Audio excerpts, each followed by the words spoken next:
بسم اللہ الرحمن الرحیم۔ السلام علیکم۔ آپ دیکھ رہے ہیں پاکستان اور دنیا، اور میں ہوں آپ کا میزبان ڈاکٹر منور حسین، اور ہمیشہ کی طرح میرا ساتھ دیتے ہیں ڈاکٹر قمر چیمہ صاحب واشنگٹن ڈی سی سے۔ ناظرین، آج کا ٹاپک جو پچھلی دفعہ ہم نے بڑا بریفلی ڈسکس کیا تھا وہ ہے سعودی ایران سفارتکاری کی بحالی، اور اس میں چائنا نے بڑا اہم کردار ادا کیا ہے، اور یہ سفارتکاری کی بحالی 10 مارچ 2023 کو ہم نے دیکھا، جس کے اندر دو اہم ایگریمنٹ جو 1997 اور 2001 کو سعودی عرب اور ایران کے درمیان میں ہوئے تھے ان کو شامل کیا گیا۔ اس کے ساتھ ساتھ سفارتی عملہ اور ایمبیسیز کو ودن 2 منتھس کھولنے کا بھی اس میں ارادہ کیا گیا ہے۔ خطے کی معاشی، سیاسی اور عسکری امور کے اوپر مشاورت کے ساتھ مسائل کو طے کیا جائے گا۔ اب یہ خبر بھی آ رہی ہے میڈیا کے اوپر کہ ایران نے حوثی باغیوں کی یمن میں سپورٹ کرنے سے نہ کرنے کا بھی وعدہ کیا ہے۔ اس کے ساتھ ساتھ ان تعلقات کو ہم 3 سطحوں پہ دیکھ سکتے ہیں۔ پہلی سطح ریاستوں کے حوالے سے کہ ریاستی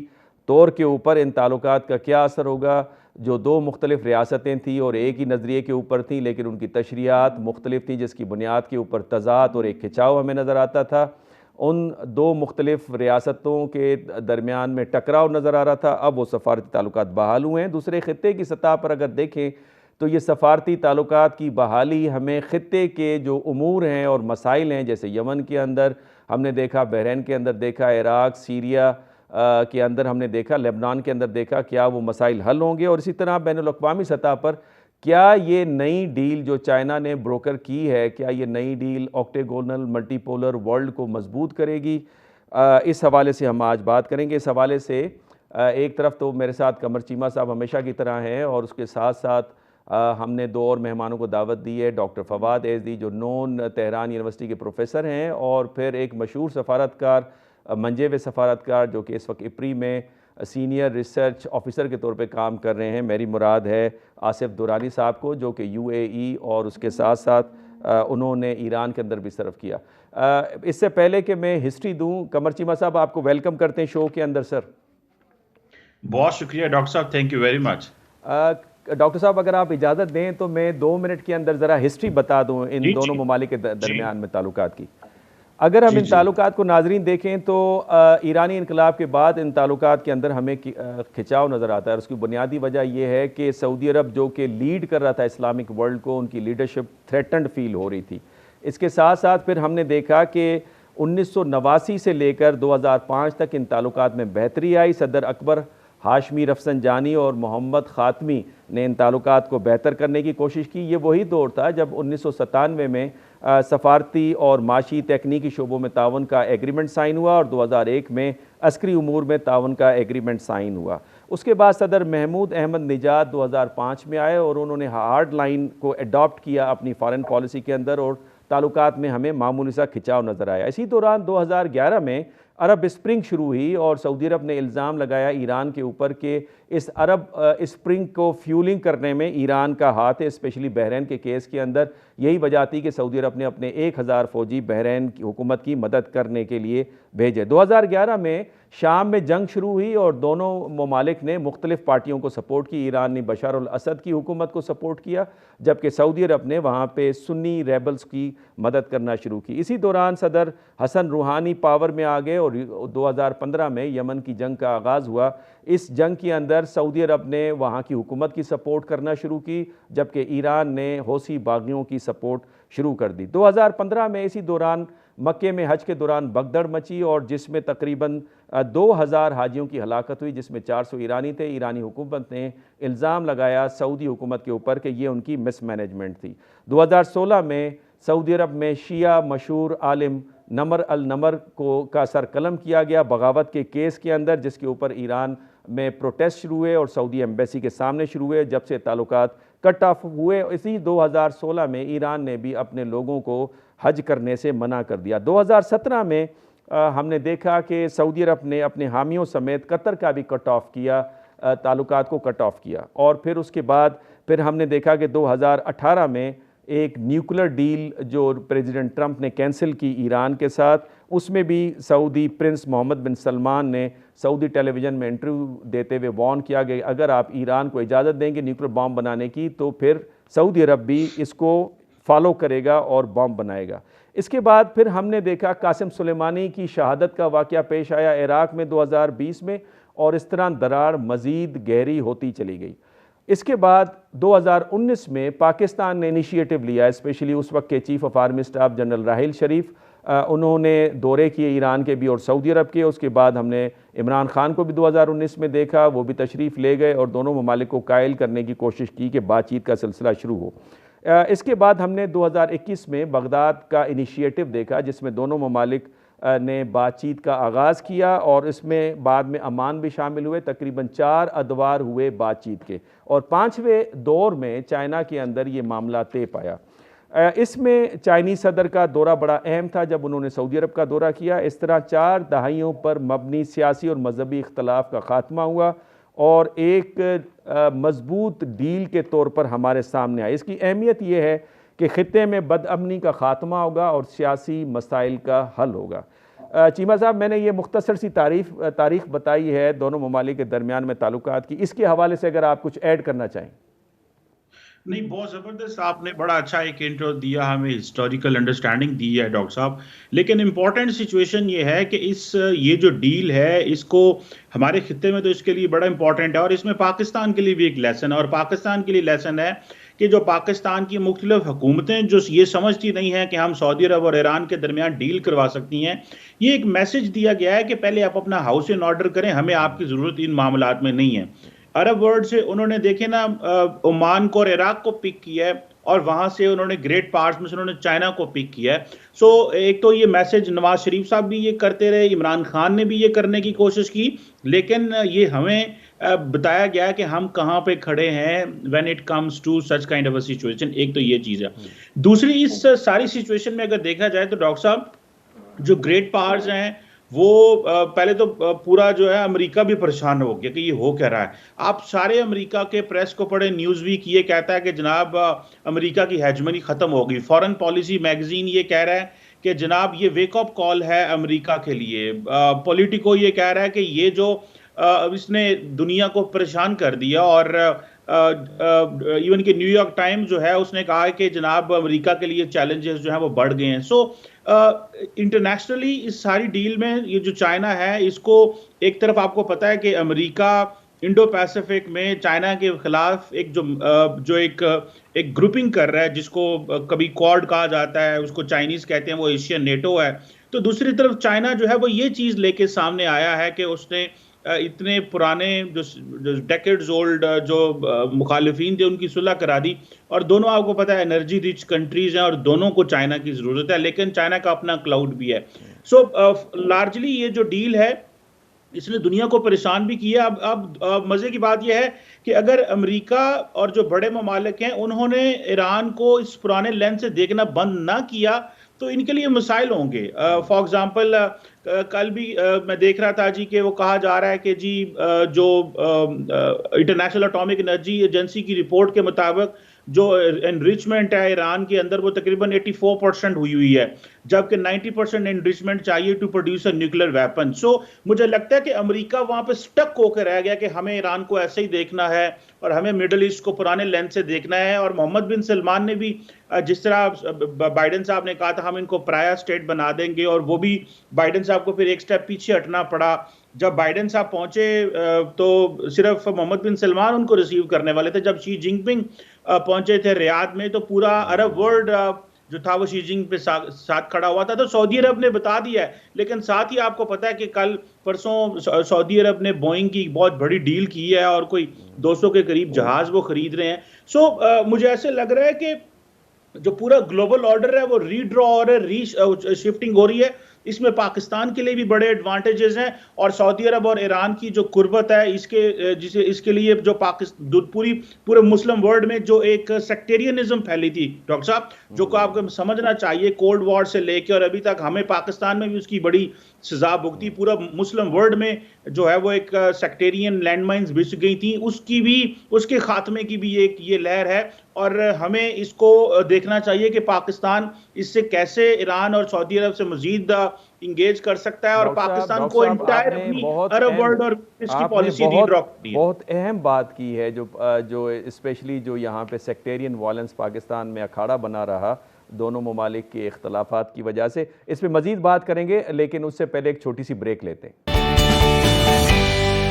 ویلکم بیک ناظرین. ہم بات کر رہے ہیں revival of diplomatic ties between Saudi Arab اور ایران، اور اس میں چائنا نے اہم کردار ادا کیا. اس سے پہلے ہم نے بتایا مختصراً کہ پاکستان کا بھی اہم کردار ہے، عراق کا بھی ہے، عمان کا بھی ہے. چیمہ صاحب بڑی اہم بات کر رہے تھے کہ جو پاکستان کے کردار کے حوالے سے کہ پاکستان نے اپرچونٹی مس کی. میرے خیال میں پاکستان نے کوئی کمیٹی وغیرہ بنا کے اس کو موو کرنا تھا، شاید اس میں تھوڑی سی ہماری سستی رہ گئی. اس کے علاوہ اس ڈیل کے بعد ہم یہ دیکھتے ہیں کہ ایران کی تیل کی پیداوار میں تقریباً 1,00,000 بیرل کا اضافہ ہوا ہے. اس کے ساتھ ساتھ جب ہم نیوکلر ایڈوانسمنٹ کی بات کرتے ہیں، اور چیمہ صاحب نے اس کا اندیا دیا کہ 84% یورینیم انریچمنٹ کی بات ہو رہی ہے، تو میں سمجھتا ہوں جہاں پہ آپ نیوکلر فیسلٹی کو علاج کے لیے استعمال کرتے ہیں تو یہ ایڈوانس اسٹیج ہے. جب آپ یہ اچیو کر لیتے ہیں تو باقی سٹیجز کی بات آتی ہیں.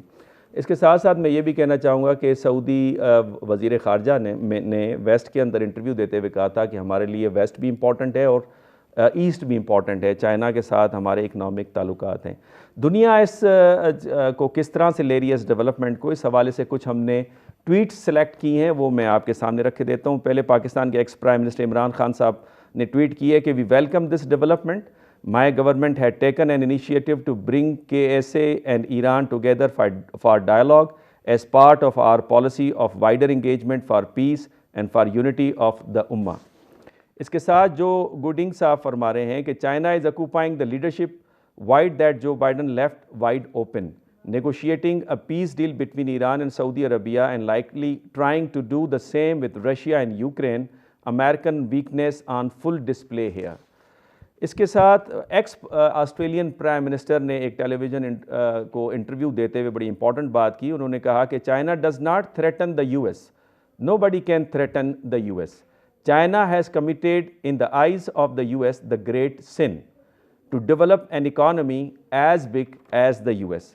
پاکستان سے افتخار عالم صاحب کی بڑی ٹویٹ بڑی امپورٹنٹ ہے. انہوں نے فرمایا کہ China's role in revival of Iran کے ties could be a blow to US diplomacy in the region, providing an opportunity to Pakistan's political parties and establishment to play their cards accordingly and prove their loyalties to each side's Washington or Beijing. The game is already on. تو یہ چند ہم نے tweets آپ کے سامنے رکھی. اس سے آپ اندازہ کر سکتے ہیں کہ دنیا اس حوالے سے کیا سوچ رہی ہے. ناظرین، ہمیں انتہائی اہم شخصیت آصف درانی صاحب نے جوائن کیا ہے، جو سینئر سفارت کار رہے ہیں اور تجربہ کار سفارت کاری کرتے رہے ہیں. پاکستان کو سرو کیا انہوں نے ایران کے اندر بھی اور یو اے ای کے اندر بھی، اور پاکستان کے پرسپیکٹو کو بھی جانتے ہیں اور ریجن کے پرسپیکٹو کو بھی جانتے ہیں. سر ویلکم ان دا شو. جی شکریہ. آصف درانی صاحب، میں نے آپ کے سامنے کچھ ٹویٹس آپ کے سامنے رکھی ہیں اور اس سے اندازہ ہوتا ہے کہ اس وقت دنیا کیا سوچ رہی ہے اس ڈیل کے بارے میں. آپ کا اپنا پرسپیکٹو کیا ہے سر اس ڈیولپمنٹ کے اوپر؟ جی یہ یقیناً ایک خوش آئند بات ہوئی ہے، کیونکہ ایران اور سعودی عربیہ کے درمیان جو ٹینشن چلا آ رہا تھا اور پچھلے 7 سال سے دونوں کے سفارتی تعلقات بالکل منقطع تھے، اور اس دوران جو ہے وہ یمن وار کے کانٹیکس میں سعودی عربیہ کو بھی خاصی مشکلات کا سامنا کرنا پڑا، اور ایران پر بھی الزام یہ عائد ہوتا رہا کہ وہ حوثی اور زیدی جو ہیں فیکشنز ان کو سپورٹ کر رہا ہے، اور اس میں امریکنز جو ہیں وہ بھی اسی طرح سے الزامات لگا رہے تھے. تو یہ جو ایکوزیشن اور کاؤنٹر ایکوزیشن دونوں طرف سے چلے آ رہے تھے، اس نے مدد نہیں کیا بلکہ اس نے سفارتی طور پہ دونوں ملکوں کو مزید دور کر دیا تھا. اور اس دوران جو ہے وہ پاکستان نے بھی کوشش کی تھی. 2016 میں former prime minister Nawaz Sharif اور جنرل راحیل شریف دونوں ساتھ ایران بھی گئے تھے، سعودیہ بھی گئے تھے. ایران نے تو پاکستان کی میڈیشن کو تسلیم کیا تھا، لیکن سعودی عربیہ ریلکٹنٹ تھا، اور یہ بات پھر وہاں آگے بڑھ نہیں سکی. پھر عمران خان کی حکومت میں کوشش ہوئی لیکن بات آگے نہیں بڑھی. پھر اس دوران عراق نے جو ہے وہ میڈیشن شروع کی، میڈیشن نہیں بلکہ فیسیلیٹیشن کیا، اور گزشتہ 2 سالوں میں تقریباً 5 راؤنڈز بھی ہوئے سعودی اور ایرانین آفیشلز کے درمیان. لیکن بظاہر کوئی بات آگے نہیں بڑھی، لیکن اس دوران جو چائنا کا اچانک سے رول آیا اور اس میں ایک ایسی کامیابی کہ دونوں ملکوں نے اس بات پہ جو ہے ایگریمنٹ کیا ہے کہ وہ ود ان 2 months اپنے سفارتی تعلقات بحال کر لیں گے، تو یہ ایک پلیزنٹ سرپرائز تھا، اس میں کوئی شک نہیں۔ جی درانی صاحب، کہا یہ جاتا ہے کہ جو 5واں راؤنڈ تھا اس کے اندر تقریباً یہ طے پا گیا تھا کہ کم از کم ڈپلومیٹک ٹائز کو ہم شروع کر دیتے ہیں، بحال کر دیتے ہیں، اور اس کے بعد چائنا کا رول تو بڑا اس کے اندر امپورٹنٹ تھا۔ میرا سوال یہ ہے کہ اس سے پاکستان کو کیا فائدہ ہوگا اس خطے کے اندر؟ ہماری تو حالت ویسے ہی، ہماری معاشیات کی اور سیاسی جو حالت مخدوش ہے اس کو مد نظر رکھتے ہوئے آپ کس طرح سے دیکھتے ہیں اس ڈیولپمنٹ کو؟ دیکھیے، پاکستان جو ہے مڈل ایسٹ کا نیبر ہے، ایران کے ساتھ اس کا ڈائریکٹ نیبرہڈ ہے، اور پھر گلف اسٹیٹس بھی ہمارے ساتھ صرف 200 کلومیٹر ہیں گلف آف عمان میں، تو اس لیے ہم ظاہر ہے متاثر ہوتے ہیں۔ اگر نیبرہڈ میں پرابلم ہوگا تو ہمارے لیے پرابلم ہے۔ اب افغانستان کے پچھلے 40 سال سے جو پرابلم ہے وہ ہمیں بھی متاثر کر رہا ہے، تو اس لیے اگر نیبرہڈ جو ہے وہاں پہ پیس ہے، اسٹیبلٹی ہے، تو وہ یقیناً آپ کے لیے جو ہے وہ سود مند ثابت ہوتا ہے۔ سعودیہ اور ایران کے کانٹیکس میں یہ تھا کہ جب ان کے درمیان جب ٹرک شروع ہوا، اور خاص کر وہ یمن میں جب ٹروپس بھیجنے کی سعودی درخواست کو پاکستان نے جو ہے اس کو قبول نہیں کیا، اس کے اپنے ریزنز تھے، اور اس میں لیکن اس سے ایک بہرحال ایک بدمزگی پیدا ہوئی جو سعودیز کی طرف سے، لیکن انہوں نے بعد میں ریئلائز کیا کہ یہ they were asking too much for the Yemen operation, اور ایران کو ہم نے یقین دلایا تھا کہ بہرحال یہ جو ہماری نیوٹرلٹی ہے یہ ایران کے خلاف نہیں ہے، اور نہ ہی سعودیہ کو ہم نے یہ بھی یقین دلایا کہ ان کی جہاں تک سیکیورٹی گارنٹیز ہیں، سیکیورٹی ہے اس کے ود ان سعودی بارڈرز، اس کے جو ہے ہم ہر طرح سے ذمہ داری لینے کو تیار ہیں۔ جی آصف درانی صاحب، یہ تو بڑا اچھا فیصلہ تھا پاکستان کا میرے خیال ہے یمن کے حوالے سے۔ جی ڈاکٹر قمر چیمہ صاحب، اگر آپ کچھ پوچھنا چاہیں۔ جی امبیسڈر صاحب، یہ بتائیے، آپ نے ایران میں سرو کیا ہوا ہے اور آپ دیکھ رہے ہیں کہ چائنیز جو ہیں ریسنٹلی انہوں نے ایک بڑی بات کر دی جی کہ ہم $400 ارب کی انویسٹمنٹ کریں گے in return of oil and all that. اچھا یہ بتائیے گا کہ آپ جو اوور آل ڈیولپمنٹ کیسے دیکھ رہے ہیں کہ ایران جو چائنیز ہے وہ مڈل ایسٹرن ممالک کے قریب ہو رہے ہیں، وہ سمجھتے ہیں کہ ان کے پاس they are energy rich countries, ادھر سے رشیا ایس سی او بھی اپنی ایک جو ہے وہ ایکٹیو ہے، سینٹرل ایشیا میں ان کا آلریڈی انفلوئنس ہے۔ آپ کو دیکھتے ہیں کہ چائنا جو ہے وہ ایک آلٹرنیٹیو بلاک جو ہے وہ ڈیولپ کرنے میں کامیاب ہوگا، particularly in this part of the world جس میں مڈل ایسٹ، ویسٹ ایشیا اور یہاں پہ ہم بیٹھے ہیں، ایک بلاک یا ایک کچھ لائک مائنڈڈ ممالک کو جو ہے وہ اکٹھا کرنے میں کامیاب ہوگا، یا کوئی اس طرح کی وہ ایفرٹ کرتا آپ کو نظر آ رہا ہے؟ یہ تو چائنا تو شاید وہ اس طرح سے خود نہیں کرنا چاہے گا، لیکن ہمیں بہرحال نظر آ رہا ہے، کیونکہ چائنا کا رول اچانک ہمارے سامنے آیا کہ انہوں نے ایک فیسیلیٹیشن کیا سعودی اور ایران کے درمیان، اور ایران کے ساتھ ان کے، اور یہ بھی ایک اپنی جگہ حقیقت ہے کہ چائنا جو ہے سعودی عربیہ اور ایران کا لارجسٹ ٹریڈنگ پارٹنر ہے، تو اس پارٹنرشپ کی وجہ سے بھی چائنا کا جو اثر ہے، انفلوئنس ہے، وہ دونوں پہ رہا ہے، اور میرے خیال میں اس نے زیادہ جو ہے وہ معاون ثابت ہوا ہے یہ اثر دونوں ممالک کو آپس میں بٹھانے میں، اور ان کو اس بات پہ قانع کرنے میں کہ وہ اپنے سفارتی تعلقات کو بحال کرنے۔ رہی بات چائنا، باقی ممالک میں چائنا کا نفوذ، تو چائنا بہرحال ایک اہم ٹریڈنگ پارٹنر ہے مینا ریجن کا، مڈل ایسٹ اینڈ نارتھ افریقہ۔ اس وقت مینا ریجن میں چائنا کا جو ٹریڈ ہے وہ تقریباً $150 بلین ہے، اس میں خالی ایران اور سعودیہ کا اگر آپ ملائیں تو $100 بلین تو صرف یہی ہو جاتے ہیں، اور جب یہ سی پیک پورے پروجیکٹس پورے ہو جائیں گے اور یہ فل سوئنگ میں ہوگا تو اگلے 10 سال میں چائنا کا ٹریڈ مینا ریجن میں اب کے $150 بلین سے بڑھ کر $300 بلین ہونے کا امکان ہے۔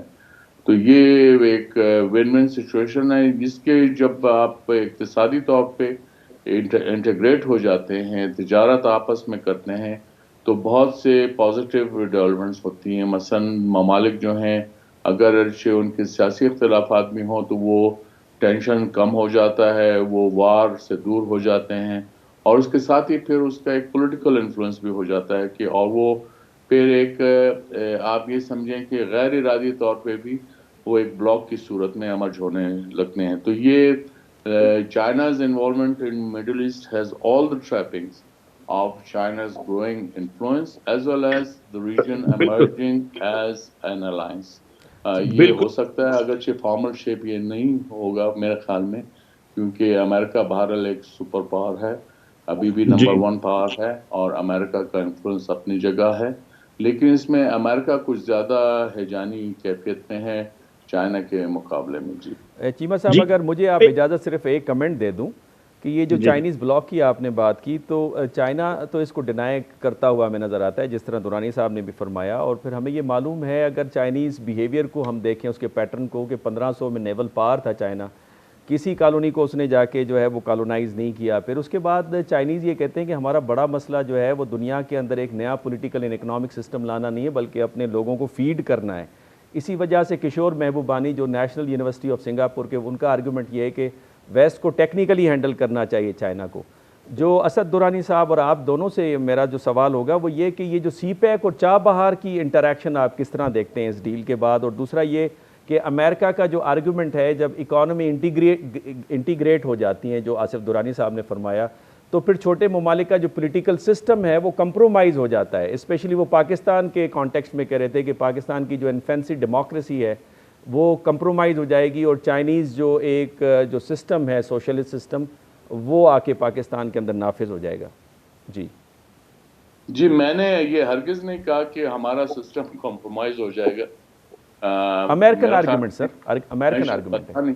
جی جی نہیں، میں یہ ہرگز نہیں ہے. اور چائنا کا اپنا جو اب تک ہسٹوریکل رول رہا ہے وہ نان ہیجمونسٹک ہے، وہ تسلط نہیں چاہتے. چائنا پہ یہ بھی کبھی کوئی الزام نہیں لگا سکتا کہ اس نے کوئی کسی خطہ زمین پہ قبضہ کیا ہے. تو یہ چائنا کی بہرحال خصوصیات ہیں. اس کے مقابلے میں امریکہ اس وقت بھی 1 درجن سے زائد قضیوں میں ڈائریکٹ انوالو ہے. تو یہ اس لیے وہ موازنہ اب امریکہ کو خود یہ سوچنا ہوگا کہ ان کی جو اپنی اہمیت ہے وہ کیوں کم ہوتی جا رہی ہے، اور انہوں نے جو ہے جتنے خطوں میں جہاں پہ ڈیموکریسی کے نام پہ تباہی میں مچائی، چاہے وہ عراق ہو یا سیریا ہو یا لیبیا ہو، تو یہ آپ کے سامنے ہے. تو اس لیے یہ دنیا جو ہے وہ بھی دیکھ رہی ہے. سیاسی نظام جو ہے وہ بہرحال جب تک اقتصاد اس میں معاون نہ ہو تو سیاسی نظام جو ہے کسی کام کا نہیں رہتا. آپ کے جو ہے آپ بالکل کے چائنا نے اس پہ الزام ہے کہ جی وہ آزادی رائے کا اظہار اور اس کی فریڈم آف چوائس نہیں ہے. تو یہی چائنا ہے جس نے 800 ملین لوگوں کو پاورٹی سے نکالا ہے. یہ سب سے بڑا ہیومن رائٹ ہے جس کو ویسٹ کوئی چیلنج نہیں کر سکتا. تو اس لیے یہ چیزیں امرج کر رہی ہیں، اور چائنا کا بہرحال ایک پازیٹیو رول رہا ہے جو آپ کے سامنے آ گیا. جی مجھے اگر میں چیمہ چھوٹا صاحب سوال کرنا اگر چاہتا مجھے ہوں اجازت دیں، ڈاکٹر ایک صاحب چھوٹی سی بریک اگر لے لیں ہم. ویلکم بیک ناظرین. ہم بہت ہی اہم گفتگو کر رہے ہیں ایران اور سعودی عرب کے ڈیل کے اوپر، اور اس پہ قمر چیمہ صاحب سوال پوچھنا چاہ رہے ہیں ہمارے مہمان سفارتکار اسد درانی صاحب سے. لیکن اس سے پہلے میں ویلکم کرنا چاہوں گا ڈاکٹر فواد ایزدی صاحب کو، جو کہ تہران یونیورسٹی میں پروفیسر ہیں. Sir, thank you very much for your time and welcome in the show. Thank you. جی درانی صاحب، آپ سسٹم کو بڑا قریبی سے جانتے ہیں. یہ جو ڈیل ہوئی ہے ایران سعودی عرب کی، اس میں ہمیں یہ تو نظر آ رہا ہے کہ سعودی عرب کے اندر محمد بن سلمان جو ہیں وہ ویژن 2030 اور بہت ساری تبدیلیاں لے کے آ رہے ہیں، اور وہ اپنا سوشل سٹرکچر بدل رہے ہیں، اور شاید وہ سعودی بنانا چاہتے ہیں. شاید وہ جس طرح وہ یو اے ای جس طرح ڈیولپ ہوا ہے، اور وہ چاہتے ہیں کہ دنیا ہمیں ایک پرانا نظام سے نہ دیکھے. لیکن ایران میں وہی ایک نظام ہے جو ایک پولیٹیکل سٹرکچر ہے، جہاں پہ جو آیت اللہ خامنئی کا ایک خاص قسم کا کنٹرول ہے، اور سارا کچھ آپ کو پتہ ہے. یہ بتائیں کہ ایک طرف تو لگ رہا ہے کہ پوری مذہبی جو اسٹیبلشمنٹ ہے وہ بیٹھی ہوئی ہے، لیکن دوسری طرف سعودی عرب تھوڑا سا جسے کہتے ہیں نا وہ شاید ماڈریٹ ہو رہا ہے. آپ کو لگتا ہے کہ اس میں جو ایک سیکٹیرین ٹسل ہوا کرتی تھی جو مسلم ورلڈ میں جائے گی، اس میں کمی آئے گی،